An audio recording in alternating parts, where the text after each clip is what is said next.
Hey everyone, welcome to Tuhon and Son. It's been a while since we made an episode, but I promise you this one is worth the wait. I am Ryan Stick-Jelena. And I am Tuhon Philip-Jelena. And this week we got a special interview with Sonny Sison. He is a stuntman extraordinaire. He's worked on many things, many movies that I've seen and you've seen. But most important of all, he worked on the Mighty Morphin Power Rangers, a very special show in my youth and stuff like that, and the bane of my father's existence. Because before we get into this, there was a little movie that my friends and I made where Dad helped me. Well, pretty much Dad made us our homemade Power Ranger outfits converted from like sweatsuits and stuff like that, and proceeded to let us try to beat the crap out of them on camera. And maybe someday this will reach YouTube, but until then, it'll only be over our dead bodies. So anyway, Dad, you met Sonny a while ago, and you guys are going to talk about the origins of how you met in this episode. That's right. Yeah, we met in Portland, Oregon, a long time ago. In fact, in your youth, and yeah, this was basically a re-meeting of the minds. Yeah, and it was we did this over Skype using the superpowers of the internet to make sure this happens. In this episode, we talk about not just Power Ranger stuff, although we do. Everyone who wants to hear that, we do. We also talk about other stuff. Him being a Filipino and his love of FMA and Keji Kimbo, and like really legit. He's a legitimate martial artist, you know. And he comes from like Chan Man Ching in our Yasmin episode. He comes from a dancing background, so it is an episode to listen to. Here I am hyping it up. We should just let him listen to it. So let's let him listen to it. Hey, welcome everybody to Tuhon and Son. This is a special episode because we are talking into the future. In the Philippines right now, it is exactly 12 hours. It is 9 a.m. here, it's 9 p.m. there. And we are talking to... But it's 9 a.m. tomorrow morning. Oh, no, that's true. That's no. You mean... No, 9 p.m. in the evening for me. Yeah, there you go. All right. So here's 9 a.m. here and 9 p.m. there. As someone who's been to the Philippines like a dozen times. I know, but the place was named after me, so I'm allowed making these kind of mistakes. Oh, okay. Which means that I'd be talking to my past right now, right? Marty, it's your kids. You have to stop your kids. Yeah, anyway. We're talking to stuntman Sonny Sison today. And this is an episode that we've been wanting to do for quite a while because not only is Sonny a stuntman, he worked on a show very, very dear to me as a child. You see, here's a little backstory. You see, more than just a child. He still loves this stuff. When I was a kid, I was getting interested in martial arts. You know, Dad was a martial artist, and he'd been doing it for years, and had friends all around the world, and was learning all these styles. But yet, the only thing that really made me want to punch and kick anything was a shitty movie called Three Ninjas and the Power Rangers. So Dad rolled with that because he's just like, well, at least my loins is getting in on this. And so he starts up a kid's karate class. And about 2-3 weeks in, I realized I would rather watch Power Rangers than do this karate class because it was on at the same time. And then Dad was stuck teaching kids for a couple of years. But anyway, so on Power Rangers, there's a lot of awesome stunts, Dad. So now you could finally blame somebody for your lack of legacy. Well, no, it's not a lack of legacy. I mean, my father was a professional photographer, and do you see me filming anything? No. So I can't say anything. So I'm picking up the reins where you left off, is what you're saying. Yeah, exactly. Okay, so you're the failure. I'm the one getting on the ball. All right. Anyway, Sonny, how you doing? I am suffering from gout right now. From gout? My gosh. Is that like something you've had for a while? I think it got full blown as far as me getting flare-ups maybe starting 3 years ago. But apparently it's very common amongst Filipinos. So, it's in my blood, and my love for shellfish in particular is what gets me in trouble. What a weird way to start off. It's like I was in a Power Ranger outfit fighting aliens, and I have the gout. Yeah, so we say that. Rita Repulsa won. All right, so Sonny, how long have you been a stuntman for? Going on close to 25 years. Yeah, this will be my 25th year. And you mentioned Three Ninjas earlier. Yeah. My first official movie was Three Ninjas Knuckle Up, the second one. Oh, right, right. But it was released as the third one. Yeah. I remember that. Yeah, but I wasn't hired as a martial artist. I was actually working as a dancer. And they brought us in to do this combination hip hop slash, war dance or whatever they were going to call it. And then the natives that were on set wanted to beat us up for bastardizing their war dance. oh man. The funny thing was, I said, wait a minute. You guys are all dressed up in cowboy suits. So how can you get mad at us? All right, so you used to have a dance background. When did you, like, when you were a kid, what kind of dance did you do? Like, did you do manly? Golly, I was ballerina. I was that kid that did everything. I mean, I remember watching Soul Train back in the day and seeing people jump off the stage into splits. So I was, there's a particular dance. They incorrectly call it pop locking, but it's not pop locking. You're either popping or you're locking.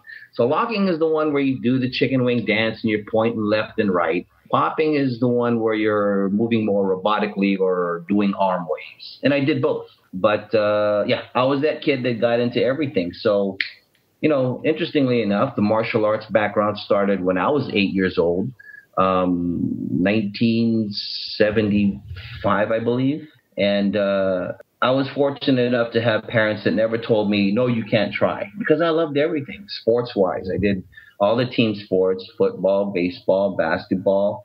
I was an avid surfer. I was an avid skateboarder. I was the precursor to today's parkour running. I wasn't as agile or flipping off things as much as they do nowadays. But if there was something to be jumped off of, like roofs and stuff, I was doing that when I was probably 8, 9 years old already. Wow. In our neighborhood, we just call that escaping from the law. Yeah. Yeah, probably no. That wasn't me. That was my little brother. Oh, okay.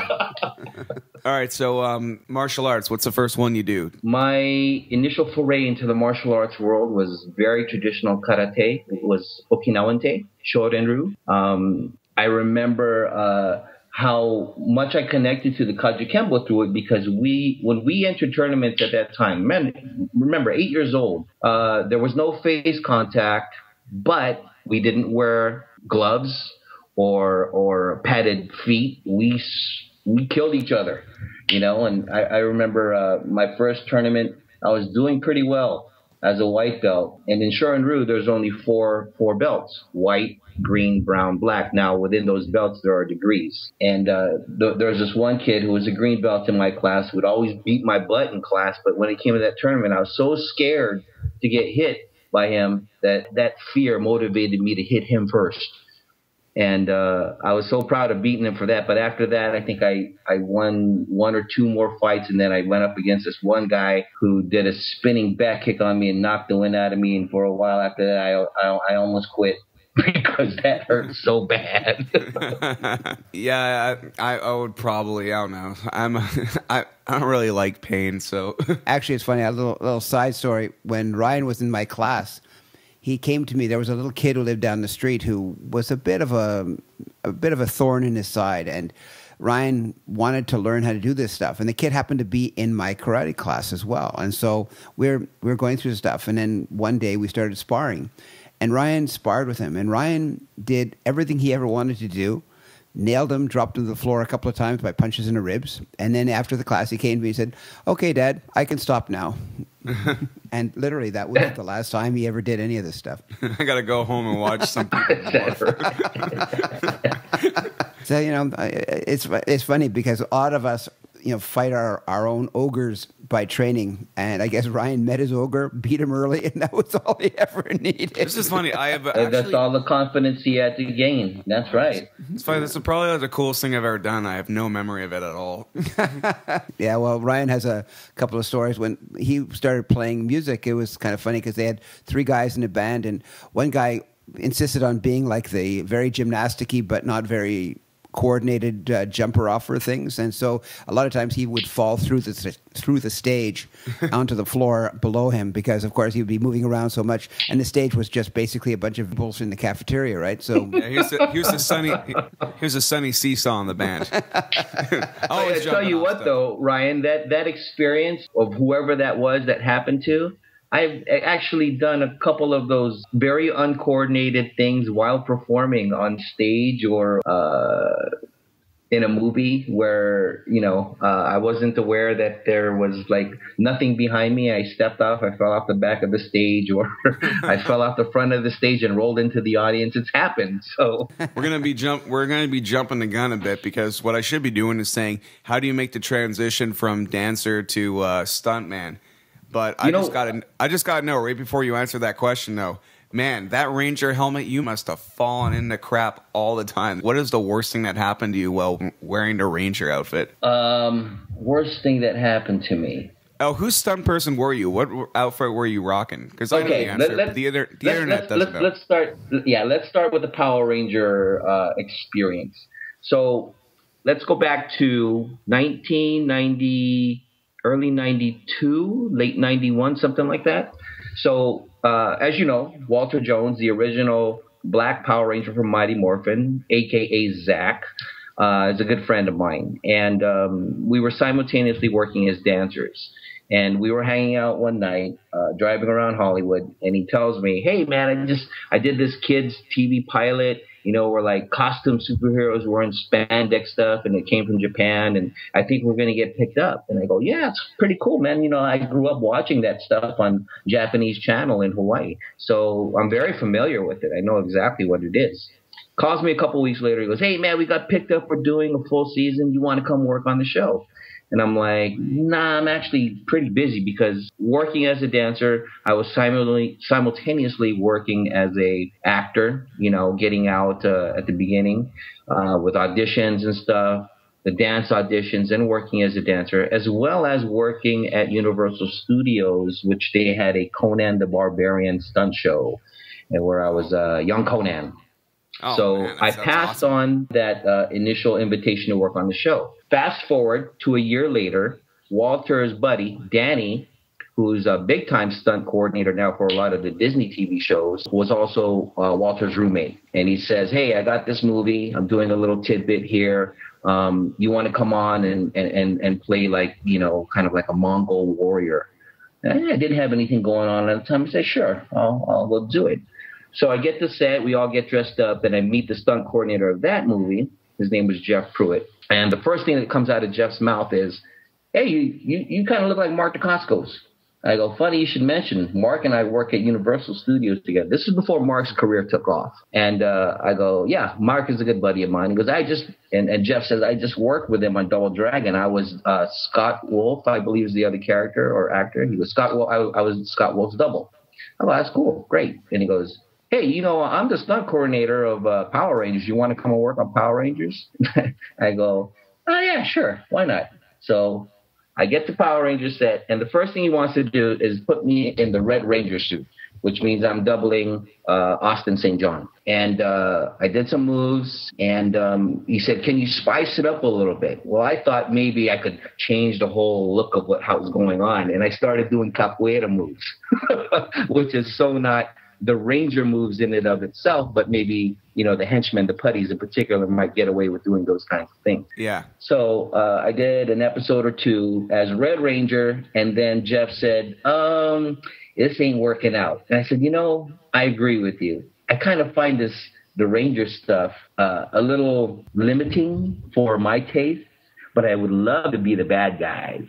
Can I do the monster suit stuff, or could I be a putty? And things kind of started from there. The following year, at the time, the company that owned Rangers, Saban Entertainment, had wanted to do a live show, a live traveling show. And because of my familiarity with the show and having the theater/stage experience from working on the Conan Stunt show, they kind of put me on as the liaison between the company and what was happening on the road, and then co-choreographing the fights for that stage show. Now, in that stage show, I was the White Ranger. But that's so interesting that you choreographed it. You're like, how the hell do you think of, all right, so everyone shakes their heads and starts nodding like, everyone starts nodding like bobbleheads, does an unnecessary backflip, and then does the somersault. Like, how do you think of that kind of stuff? How do you justify it? Again, maybe how do you it's just think of having watched that kind of stuff since I was a kid on Japanese television. I just knew it. I just knew that overacting with regard to, the voices and not being able to move your head. Now, this is the funny part. Ryan, since you're the Power Rangers fanatic here, you remember when White Ranger had his speaking sword, Saba? Yeah. You remember that? Yep. Okay. On the stage show, I didn't have a trigger on the sword to make the sword, the Lionhead's mouth move. Okay. So I had to move my hand and talk to my hand, nodding my head like me and this sword were having a conversation. And, fortunately, they had cameras in the concert or that live show that would focus on any specific thing on the stage where they would show it up on the Megatron where people could see what was going on. But if you didn't watch the Megatron, Mega Video, whatever you call it, and you just watched me on stage, you'd see me nodding my head and shaking my hand like, I don't know what that looked like from the other perspective, but I felt stupid. What are all the martial arts that you do? Because you're legit, You don't just like do some punches and kicks and get hired to fall through stuff. You're actually a martial artist. So what kind of martial arts do you do? I can prompt you if you want. Okay. First and foremost, I'm a Kaji Kembo man. Kaji Kembo, one hap kendo. My initial foray into Kaji Kembo was actually with Grandmaster Edmund Lewis in Hawaii. He had a school not too far from where I used to live in Pearl City. He was at Leeward, I think it was called Leeward Temple Karate at the time. I didn't stay too long with that, however, because I was moving back and forth. My father, being a military man, would often get transferred to San Diego. So I moved several times between San Diego and Hawaii during my developing years. So I was introduced to One Hap Kendo through Mark Dacascos when we started working together at Universal Studios. Now, there's an interesting story, if I could jump into that for a bit. Hell yeah. When I first got to Universal and I started doing the stage show, some of these people would go, oh, Mark looks like that, or you look like Mark. And I kind of had that Hawaiian Islander pride thing on my shoulder, like, hey, who's this Mark guy, bro? No, compare me to him, man. So, hey, bro, one beef. Mark comes up on stage. He gets there, and I just look at him, and here now I just observed. He there must have been 20 people there at the time because different teams were all coming together, brushing up on the fight choreography. But he made it a point to shake everybody's hand and greet everybody that was there. And I thought, wow, that's pretty cool. You know what I mean? And right away he came up to me and he said, hey, I heard you're from Hawaii. Everybody's telling me, you're from Hawaii, this and that. So, how could I be mad at this guy? He was just a genuinely nice person. And then later he goes, hey, do you surf? And I go, yeah, I love surfing. He goes, I just started. I said, we should go. He goes, tell you what, teach me how to surf a little bit better. I'll teach you my father's martial art. I go, shoot, why not? I love it. I love martial arts. So a couple of days later, they had listed down the names of the teams that are coming up for the summer season. Now, people are lumped into these teams by seniority and their review on how they perform. When I went down the list, I saw that I got moved up after my second show, past the guy who was hired before me the year prior. When I looked up and I saw Mark's name, I saw Dacascos. That's not a real common name. So I walked up to him after and I said, hey, so how are you related to Al? And he goes, that's my dad. I was like, oh my God. So here I am talking all this nonsense in my own head about, I want to beat this guy's butt when I meet him. It's Al Dacascos' son. Yeah, good thing I didn't go that route. But well, you're still Mark here, is... Yes, I'm still here. Mark is very much, I consider, a big brother to me in the martial arts, as well as our friendship and in the entertainment business. Mark got really busy with his career, and he said, if you want to continue training in the system, I suggest that you study with Sifu Earl White. So I have been with Earl White now since 1990. Through Earl, I was introduced to Mestre Amen Santo. So I started capoeira, serious capoeira, probably around 90, I want to say late 93, 94. My first exposure to it was really, again, through Mark, when Mark had booked the movie Only the Strong. And I know that movie. I remember that's the Capoeira movie with all the hip hop. I know that movie. The one song that no one knows how to pronounce properly. Pananawe, Pananawe, right? Is that right? Isn't that a car commercial? Yeah, that's Zoom, Zoom, Zoom. As a capoeirista, I'm personally offended by the use of that song, but hey, what the heck? That's right. And if you listen to that particular song that they use, I mean, it's a capoeira sung by many different capoeira groups, but that particular recording they took directly from the Only the Strong soundtrack. Oh, really? Yep.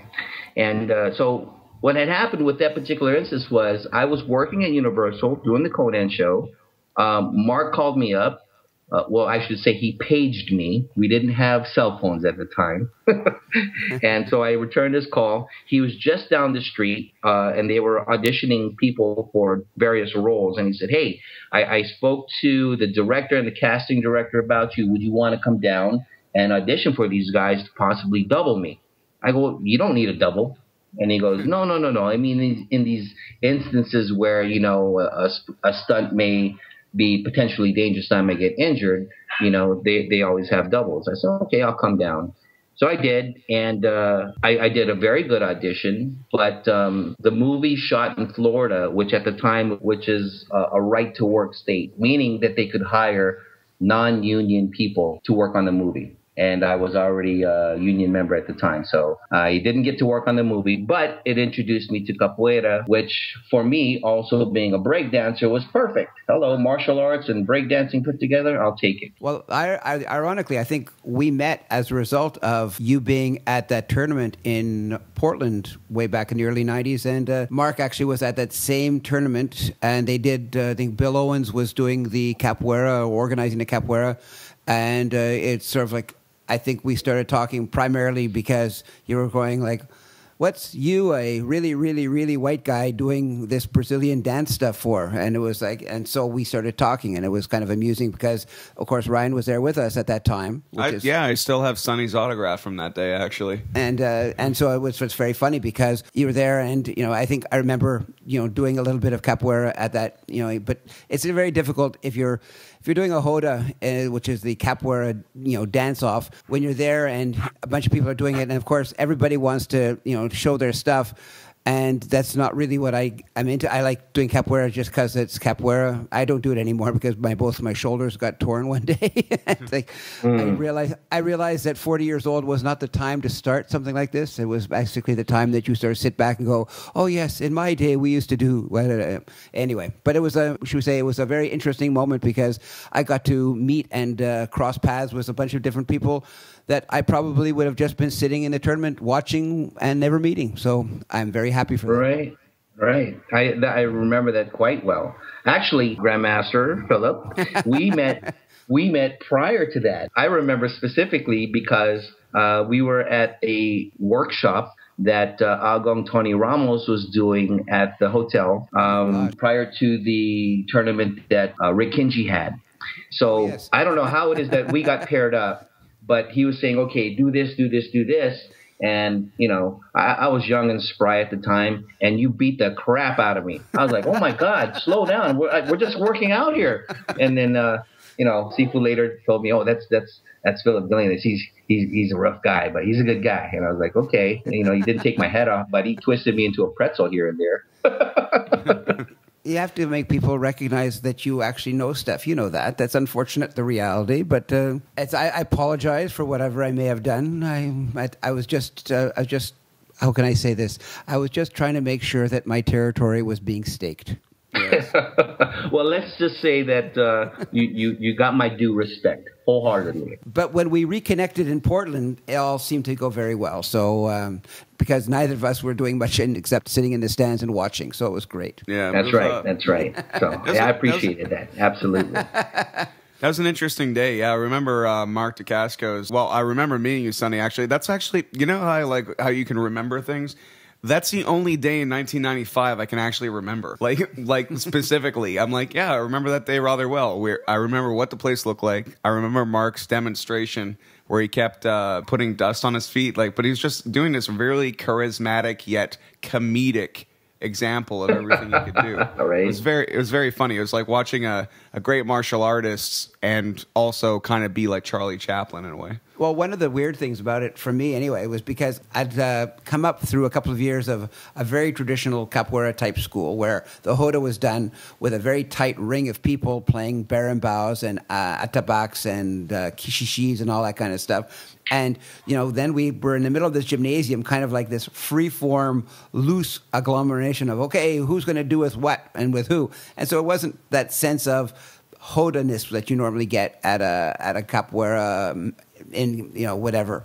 And so it was very interesting because you kind of feel like it's like if you're a boxer and you're boxing outside of a boxing ring. You don't have the familiar enclosure, so you don't really know where you are. But it was very interesting because Mark being not only being a capoeirista, but he was a gymnast in college, so it made his gymnastics movements seem all that more incredible because as he was like bounding out of everybody's reach, he'd do an AU and it would be like, oh gosh, he's gone. Yeah. Definitely. Mark is a phenomenal athlete. The guy is a natural at a lot of things. So he has a lot of my respect in that regard. And when he takes things up, I'll tell you one thing that I really appreciate about Mark. He is one of the most, if not the most, disciplined person that I know. I mean, imagine back in the day, this guy would wake up on his own time and he'd say, okay, we're training today if you want to come over. And he's calling me at 5:30 in the morning. So we didn't have a formal school and he liked training in the alley behind his place. And I was like, really? Yeah. In my mind, a way cooler movie than Double Dragon actually turned out would have been you guys just, one camera just watching you guys beat the shit out of each other in an alley would have been much more true to the Double Dragon vision. So I'm sure that Mark's done a lot of projects where he just had to play ball and stuff like that. And being as non-egotistical and as respectful as you say he is, he probably had to bite the bullet a lot. Did he ever say things to you when he wasn't on set saying, "Oh man, they're making me do this today"? Mark is a trooper. He is extremely diplomatic, I would say. About the worst thing he's ever said about any experience he's gone through with regard to movies that he's told me was that he said, I really haven't been able to cut loose. The only movie that really let him do that was a movie called Drive, that he did with Kadeem Hardison. That put him through his paces as far as his real physical ability of doing things. And incidentally, the guys who were the choreographers and stunt guys for that movie were from Power Rangers. That's why that movie looks so awesome. Yeah. So speaking of Power Rangers, was it a little awkward for you after some of the cast went on strike, considering you were friends with them and then they got replaced with other people? Was that kind of like a really strange period behind the scenes? That was a learning experience for me to see how that came about. When Walter, Austin, and Twee, Yellow Ranger, were released from the TV show, I think it was a matter of contract dispute with regard to merchandising and if they should get percentages because their faces were actually being plastered on the boxes. But that's the issue that comes up when you sign a contract is you got to read every line about what your rights are. And in the end, they were able to negotiate something with the company to still market themselves as former Power Rangers. Now, this wasn't a bad thing on their end. From what I understand, for the next year, when they were replaced, Walter, Twee, and Austin were going out to different cities, if not different parts of the world, but I'm pretty sure it's mostly domestic around the United States and maybe Canada. Every weekend, they were doing appearances, just the three of them. And I think they were getting paid upwards of 5 figures an appearance. Wow. So that's not a bad thing. The reason why I bring this up is because Power Rangers, the movie, which was a much higher budget, and I'm sure was kind of like a different vibe for that project, I noticed that the stunts are very similar to the stunts in a movie called Guyver 2. And I looked it up, and it was the same stunt coordinator. That's right, Koichi Sakamoto. Yeah. Yeah. What was it like working with him? Koichi is, I give him credit as my mentor. Power Rangers for me was stunt training school. That taught me a lot about timing, about being able to gel with the main character that you may be fighting. As a henchman, we don't get that much credit as far as the limelight is concerned, but extremely vital to the whole picture where fight choreography is concerned, especially multi-man fighting. The other side of it was with Power Rangers, because of how tight the suits were, you couldn't wear pads. So you had to know how to really fall properly. And then imagine if you wore a motorcycle helmet with a tinted visor over your head, and they tell you to jump from the top of a public restroom in a park, you have to do a front flip and hit the ground. So your depth perception is screwed. You can't see anything. And, you just trust that the training that you learned and that you were given saves your butt. And fortunately for me, it has. Alpha Stunts, actually, they invited me to be a part of their team. They say, hey, come up and work out with us. But I had so many things going on at that given time, working as a dancer, working as an actor, working as a stuntman outside of Power Rangers, that for me to commit just to doing Power Rangers, I felt would probably limit my opportunities, per se.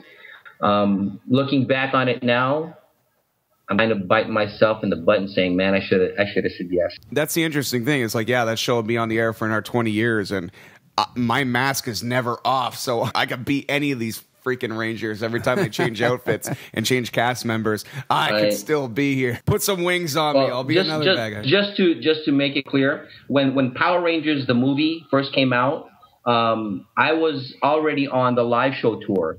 So I didn't work on the first movie. I worked on the second movie, Power Rangers Turbo. Oh, okay. But not as one of the Rangers, as one of the Malachians, the native guys. So whenever you see a native guy getting tossed around, that was me. Is that for kicking you off the set? Is that for kicking you off the set of Three Ninjas? Probably, yeah. I embarrassed myself enough falling off stage, so they said, no more suit stuff for you, Sonny. Okay. Awesome. Actually, I'm interested in something. Okay. Sonny, I know you've done a lot of, your Kajigimbo no Kendo training. I know that there wasn't really, when I first started, a lot of talk about the Filipino martial arts. But now everybody seems to be acknowledging the Filipino martial arts as a very strong component in all these Hawaiian-based arts. When did you start doing Filipino martial arts as a separate entity to your Kajigimbo training? To preempt that, my exposure to Filipino martial arts first started with Bruce Lee in Enter the Dragon. I saw that at the drive-in theater as a kid, and I said, hey, that's not Kung Fu. I've never seen any Kung Fu system take two sticks and use it like that, or the two batons that Bruce had in that underground scene. So I knew right away that wasn't Kung Fu. So I did a little research on my own as a little kid and said, what is this stuff? But for some reason, it wasn't quite the popular martial art that it has become today. So I was again reintroduced to it through the Kaiju Kembo stuff, especially with, a lot of our right-hand counter stuff, right? The gunting moves. After that, it was Sifu Earl who actually told me, don't turn your back on your own culture. You might have had some negative experiences with Filipinos in your own life experience, but don't turn your back regarding the martial arts, because that will put you in connection with who you really are. So I would say I got really serious about the FMA stuff, Filipino martial arts stuff, probably around 94-5, and was eventually introduced to my direct teacher, whose name is Jesse Abrasi. Jesse has quite a few family members involved with martial arts. His father, or rather his uncle, Glenn Abrasi, was also a Kaiju Kembo practitioner from back in the day. One of the people who introduced me to the concept of Filipino martial arts before I actually started was a guy by the name of Leonard Indrizi, who was one of Alta Cascos' close confidants until he passed. Well, he broke away from Sifu Al before, but he was a very close guy to Sifu Al, was one of his top ranked guys, and he would tell me that Glenn Abrasi was doing Eskrima with him in the old school when they were in San Leandro back in the day, and I was like, oh, okay, yeah, this is, so I would see it, but it would be funny because the level of Eskrima that is available now is so much higher than what was available just in passing, because a lot of guys would have a little bit of knowledge from a father, an uncle, a grandfather, something like that. But now you're seeing guys who have some real substantial knowledge coming out and showing some really amazing stuff. Absolutely. And, one of the things that I'm following up in, I produced a documentary with my partner Jay Ignacio and Kent Vivas called The Bladed Hand, the global impact of the Filipino martial arts. So I'm doing a follow-up documentary to that. And one of the questions that I'm asking of the interviewees is, how do you see Filipino martial arts, Arnis, Eskrima, Kali, in comparison to all the other established traditional arts?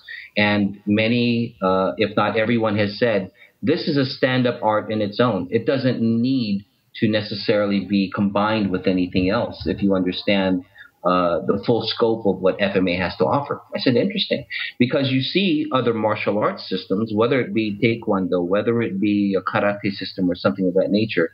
In the United States, if you see a school that says they do knife fighting or stick fighting of some sort, then you know that they have been absolutely influenced by the Filipino martial arts. Well, that's kind of where I figured out too. But in my experience in Kajukembo, I've been involved with it for a couple of years, and I started getting involved back in early 80s. Sijo Emperado had a quadruple bypass. He's the founder of Kajukembo, for those who are not interested but are listening anyway. And he kind of like fell away from the mainstream of Kajukembo practitioners.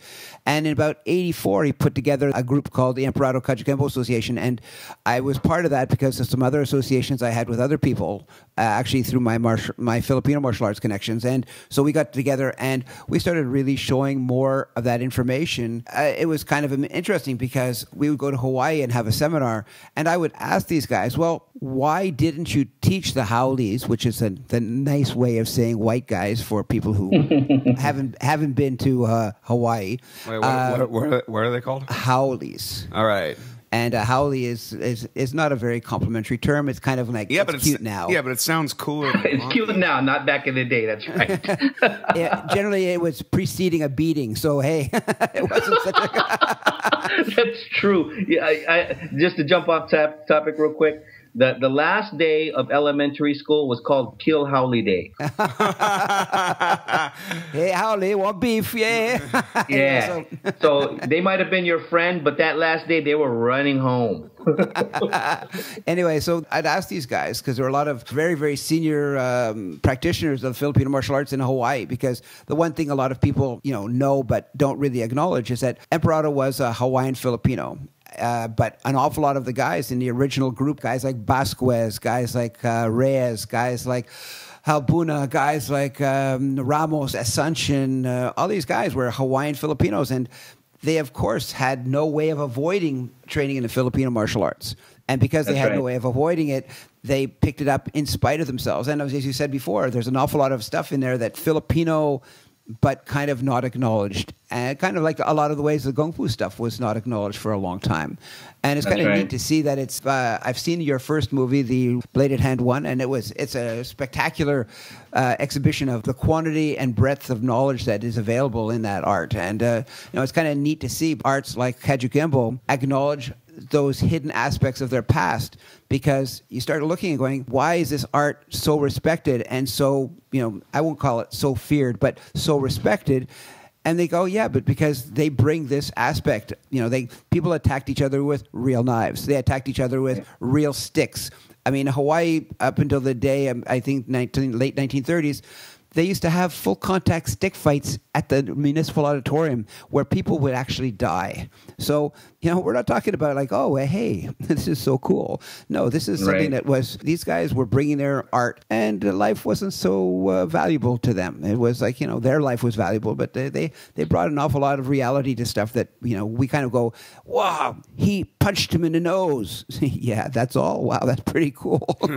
Yep. Where can people check out that Bladed One, the first one? Where can people see it?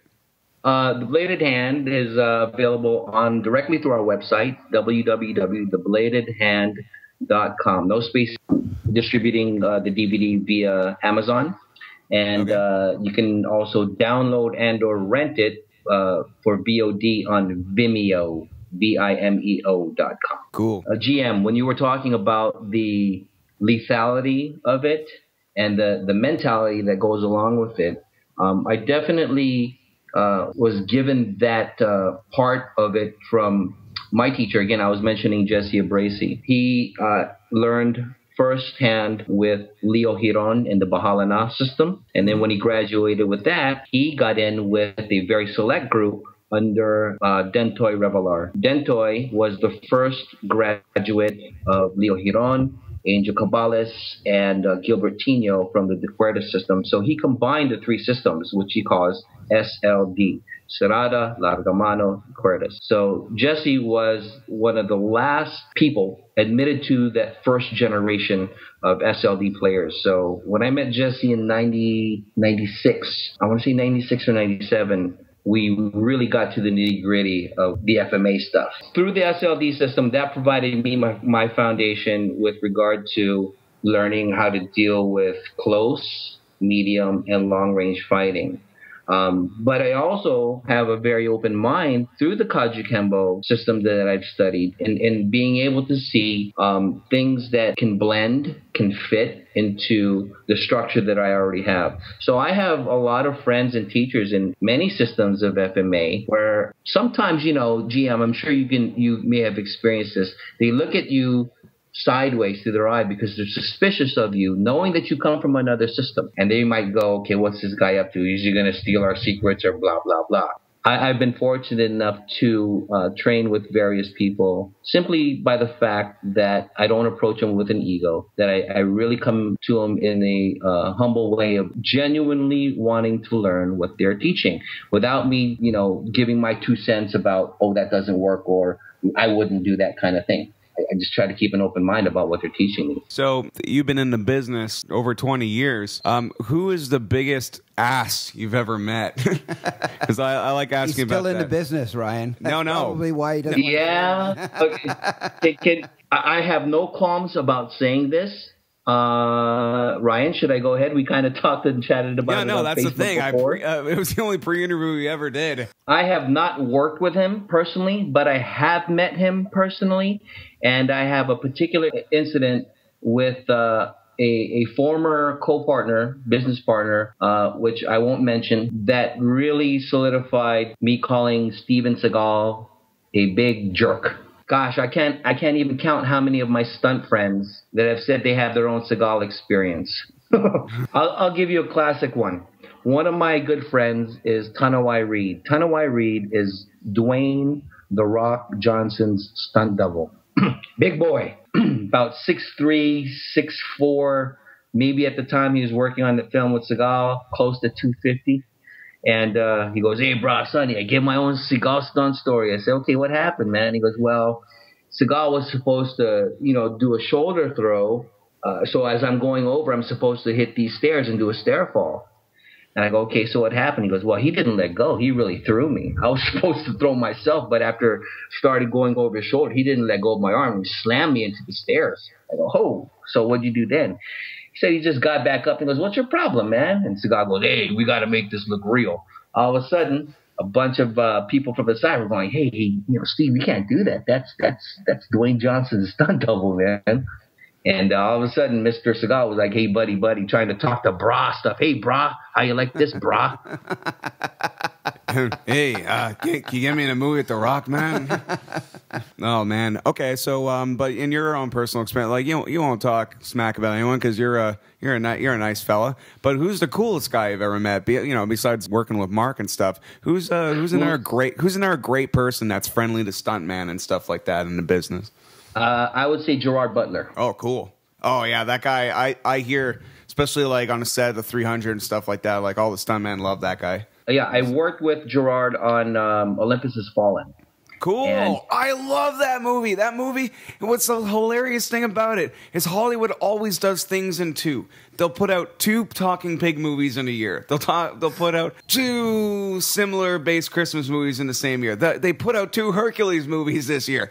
Olympus Has Fallen is like the better underrated, ignored version of White House has fallen. The only reason why White House Down had any kind of pull was because of what's the guy's name? Yeah, Channing Tatum. Channing Tatum. But it flopped because Olympus Has Fallen came out first, and it was the better movie. Yeah, it was totally the better. And Olympus Has Fallen is like Die Hard good. With regard to Gerard on that, he genuinely liked hanging out with the stunt guys. He liked hanging out with us. He liked talking with us. You know, oftentimes when you get to a movie set, you get a big name star. They don't necessarily. It's not that they ignore the stunt guys per se, but they don't hang out. They do their lines. They go back to the trailer or whatever it is that they do. But Gerard liked to hang out with the stunt guys, and was very generous. If you know, photo ops were available, he'd take pictures with everybody. So I really appreciated that of him. Aside from that, that experience of working on that movie convinced me that I could never live in Louisiana because I'm from very hot and humid places, Hawaii, and I've been here in the Philippines back and forth now for, you know, some time. It's hot and it's humid, but something about Louisiana is worse than hot and humid. It's just like, oh my God, how can people live in those conditions?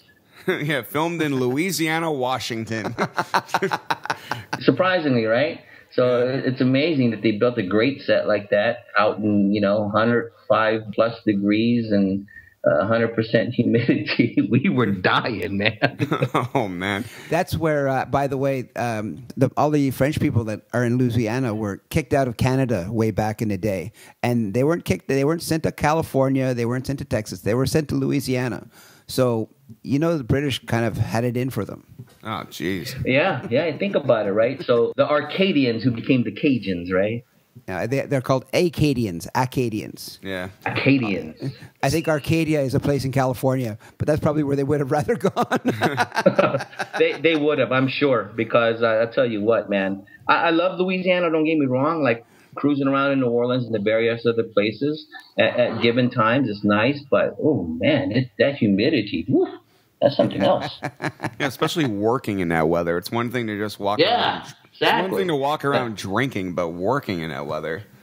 Okay, so have you ever been, like, seriously hurt doing all these stunts? Have I? Yeah, you know, my most recent incident I can remember was working on a commercial. There was a restaurant that is not nationally known, but I think it's in specific areas, probably in the South, Midwest, or something of that sort. And so I was supposed to be playing an assassin, and I'm jumping off the roof of like a ski lodge. So maybe I'm about 20 feet up or so. But it was a controlled jump, which I was put on what's called a descender, which is a wire that is controlled by a winch from somebody off stage. So the previous day we were practicing the timing of me coming down, the distance I had to travel, and so on and so forth. But on the day of the actual shoot, the stunt coordinator thought that I was coming down too slow. It looked like I was too floaty. So he told me to also adjust my jump from the roof by not jumping out so much, but kind of going more directly straight down. So on the second take, when I did the jump, I came up short on the 8-inch pad that would sort of cushion my landing. Well, my foot hit the edge of that pad. Had I not had utility boots on, I would have snapped my ankle in half. So it became a severe sprain, and I thought, you know, oh, this sucks. So I had to go to the hospital. They looked at my leg, and the doctor said, I don't really know what's going on with your ankle, but obviously you've injured this many times before. And I said, yeah, I've broken it like 2 or 3 times. I can't imagine how many sprains I've had on it. And he goes, well, do you think it's broken? I said, no, it's not broken. I can tell you it's not. He said, okay. So I thought that I could go back to set and work more. But by that time, they had already replaced me because they couldn't hold the shoot up. And I thought, gosh, I'm going to miss out on all this money coming in from that commercial. And about maybe 8 months later, I started getting checks in the mail. Apparently because I had already worked on it, even though I didn't make camera time. It qualified me to receive those residual checks. So yay for sprained ankles, huh? Well, I noticed that through your Filipino martial arts, I mean, like, I know that, you know, the Tacascos group, I mean, I'm referring to the Tacascos group because of the One Up Kendo connection.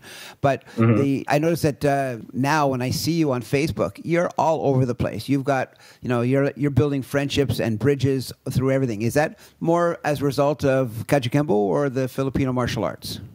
I think it's genuine, my connection with genuine people more than anything else. Okay. Truth to tell, I've been around, and I'm sure you have experienced this too, phenomenally skilled teachers who aren't the nicest personality-wise. And you noticed that, did you? Yeah. So in my own experience, I would rather learn from someone who's 95% character, 5% ability, than someone who's 95% ability and 5% character. That's a very acceptable and intelligent way of proceeding, because that way, when you fall off the roof and break your ankle, you'll have that to, you know, it's like it sounds stupid and everything to say, but, you know, when you're sitting on whatever laurels you have at the end of your career, you know, I'd rather say I met a bunch of really good people than I met a bunch of imbeciles who could really fight. Yeah, precisely. You know, in the end, when you think about it, those people who are of good character and understanding morality and such, they're going to have your back. They're the ones who are going to come and help you out when you need it. Those other guys are only out for themselves, and I don't want to be associated with that if I can help it. All right, so you're the first interview we've done with a stuntman since we did Kevin Kelso a little while ago, and what's really fun is he was telling us about a stunt he did in a couple of movies. What is a stunt that you know, if you're ever name dropping for the ladies and stuff like that, you're like, yeah, well, you could have seen me in this particular stunt, and they're gonna, I remember that one.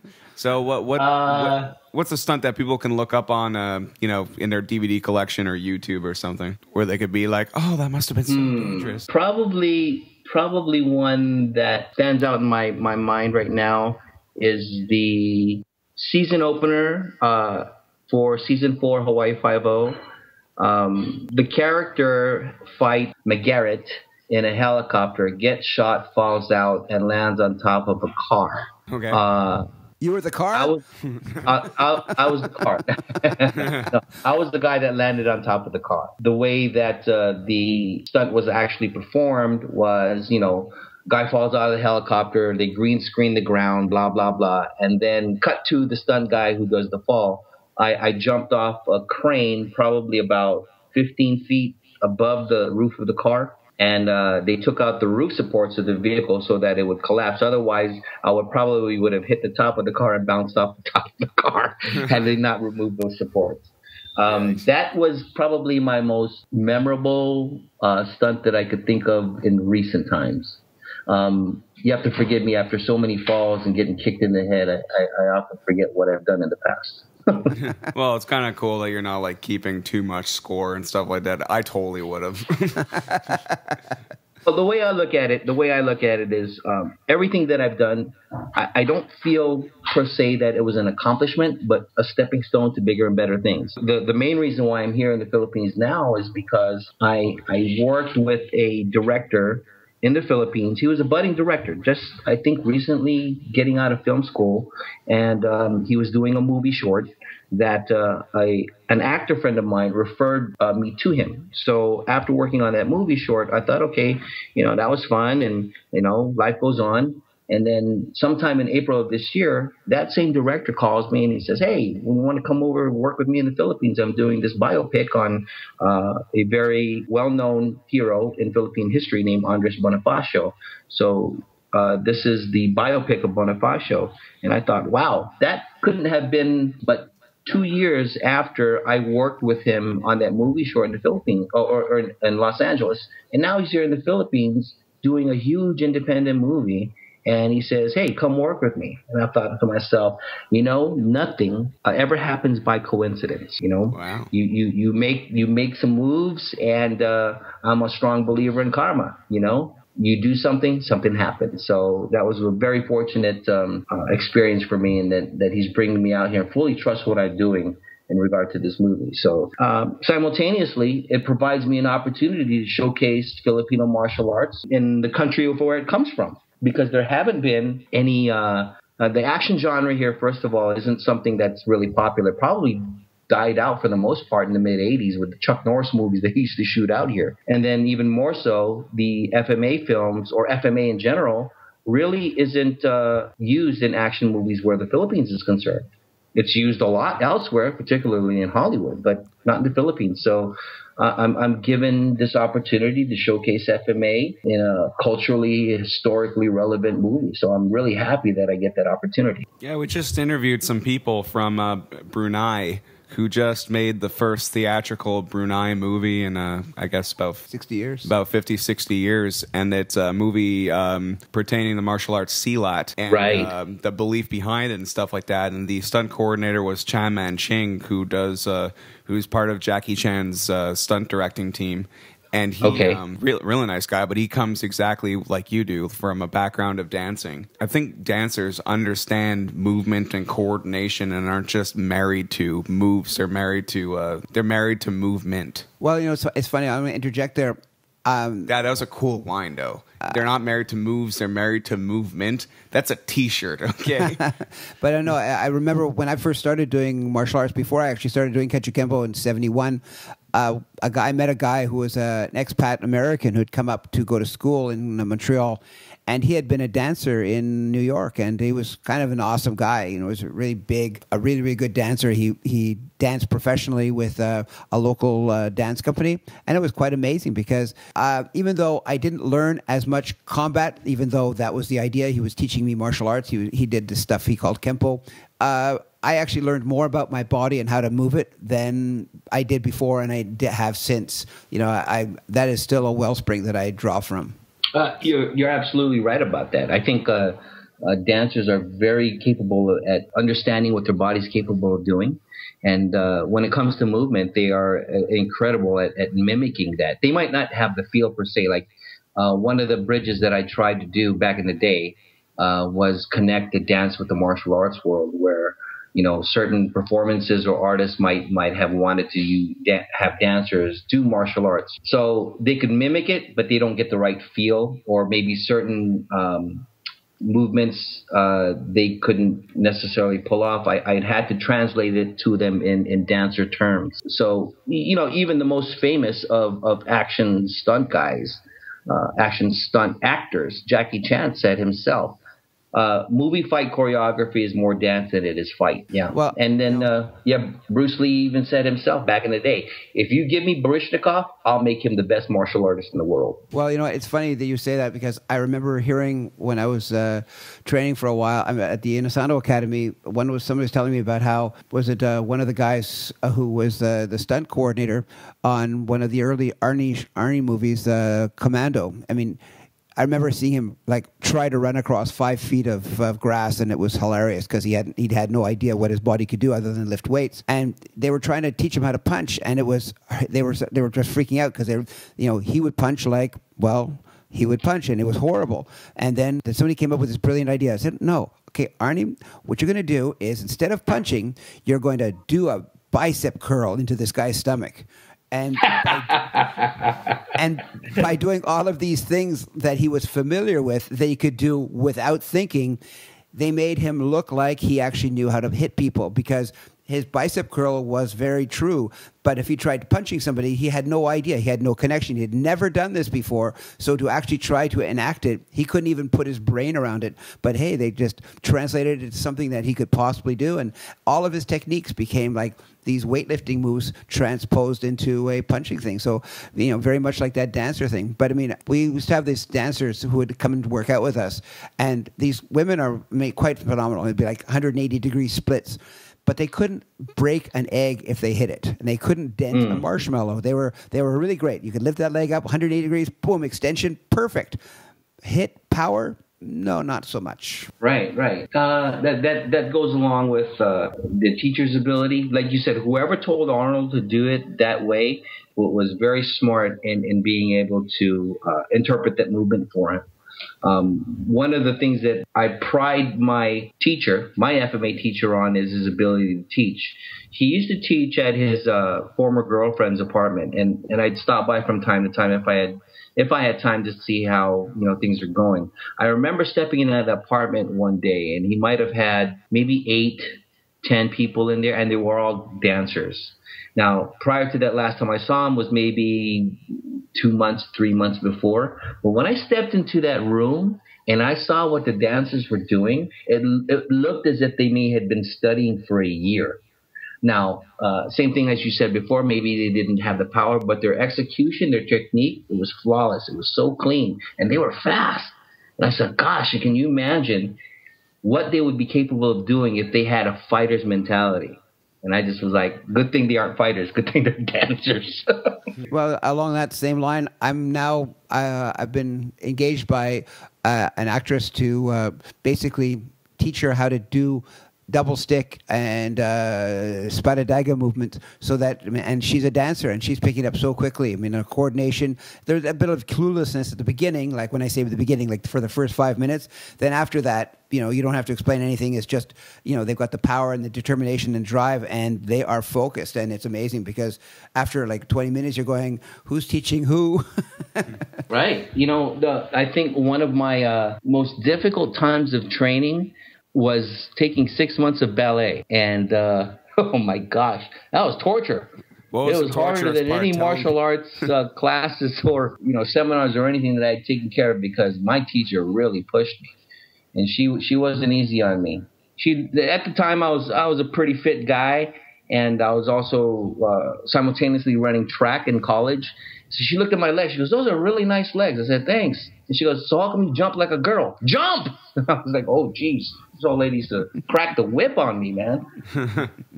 So what was the torturous part? Having to tell everybody you were doing ballet for 6 months? No, you know what? Surprisingly, there was no shame in it, because there were some football players in that class with me. Guys that were like 6'4", 6'6", 270 pounds. So they're at the bar doing plays along with me. Am I going to laugh at them? No. That coordination definitely helps, especially with running backs, I guess. They definitely need to. Absolutely. Absolutely. Yeah. I barely know. I didn't get my splits from martial arts. I got my splits from taking ballet. All right, so I'm looking at your IMDb right now, and it is massive. So anybody who wants, I'm not going to name every movie. If any listener wants to find that, they just Sonny Sison, and it's spelled like it sounds. Basically, I see a lot of the stunts. It is listed as uncredited. How does that work exactly?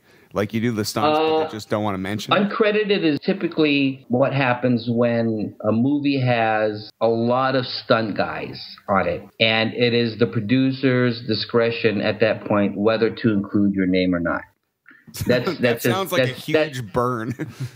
That's as easily as it can be explained. And truth to tell, it doesn't bug me. If I know that I have a contract with my name signed on it, and my name doesn't appear in the movie, I'm still getting paid, and I'm good with that. Yeah, well, I see you've been paid for such big movies as Godzilla, The Hangover Part 3, Green Hornet. These are all movies that I've seen and stuff like that. So if I inadvertently help pay for your paycheck, I'm proud to give you my money, man. Thank you. Thank you.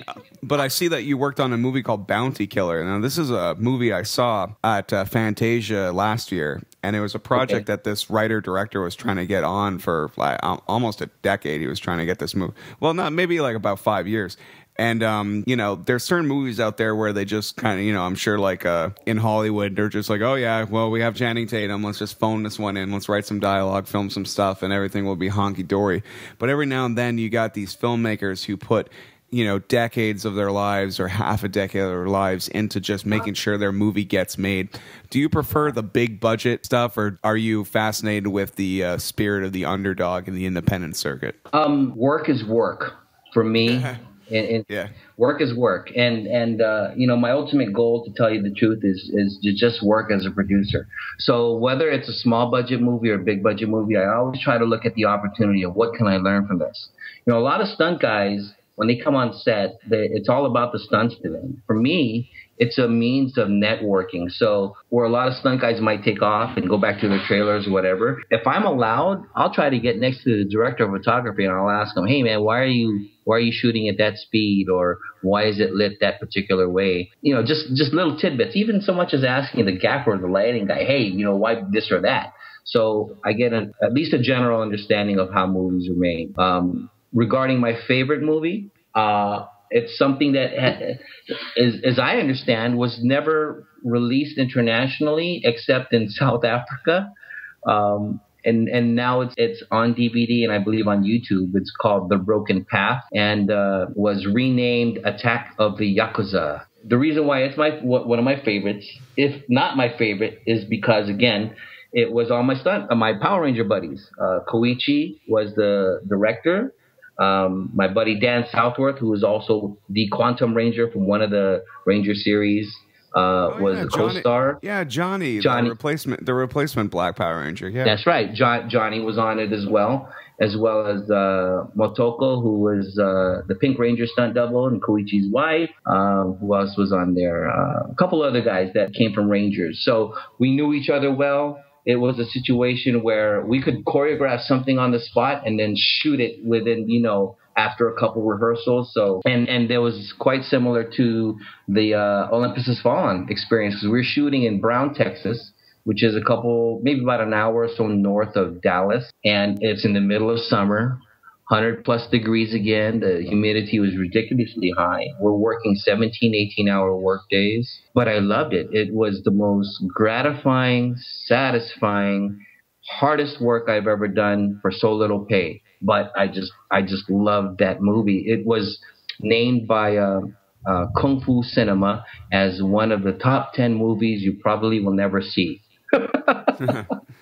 That's awesome. Well, that's cool. That means, by talking about it now, it might inspire some people to actually check it out. I'll tell you what, if you're an action guy, this is on par with The Raid. You think of any Tony Jaa movie, in my opinion, it's on par as any of those movies that have come out. Well, that's awesome. That's good to know. Okay, so theoretically speaking, because people will hear this in a couple of days, probably on Tuesday, I'm about to go to Montreal Comic-Con tomorrow, in which Walter Jones, Austin St. John, and David Yost will be. And if I see them and stuff like that, is there any particular funny stories about you guys back in the day, or especially Walter, I guess, because you guys are buddies, pre-Power Rangers and all that stuff?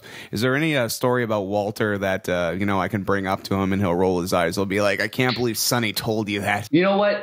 Maybe not funny movie, but bring up the days when a bunch of us dancers would go play volleyball. Volleyball is volleyball in a racquetball court where you're allowed to hit it off the walls. Now, okay. You know how big a racquetball court is, I'm assuming, yes?